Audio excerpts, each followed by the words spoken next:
சிவாய் நம்ம திருச்சிற்றம்பலம். தென்காசி மாவட்டம் கரிவலவந்தானூர் பக்கத்தில் கீழவயல் கிராமத்தில் வெட்டவெளியில் ஒரு சிவலிங்கம் இருக்கிறதா கோவை அரண்பணி அறக்கட்டளைக்கு ஒரு தகவல் கிடைச்சது.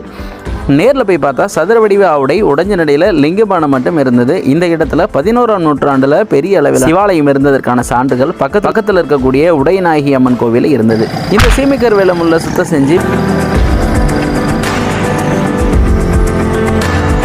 பீடங்கள் அமைச்சு லிங்கபானத்திற்கு புதிதாக ஆவுடை மற்றும் நந்தி பலிபீடம் செஞ்சு பீடங்களில் பிரதிஷ்டை செஞ்சோம். திருமுறைகளில் கயிறு சாற்றி பார்வதி அம்மையுடனாகிய கைலாயநாதருங்கிற திருநாமமிட்டு கலச பூஜை செஞ்சு 20க்கு 11ங்கிற அளவில் மேற்கூரை அமைச்சு ஊர் மக்கள் கையிலே வழிபாட்டுக்கு ஒப்படைச்சிட்டோம்.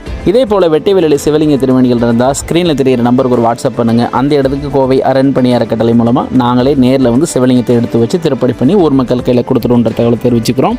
சிவாய நம்ம திருச்சிட்டம்பலம்.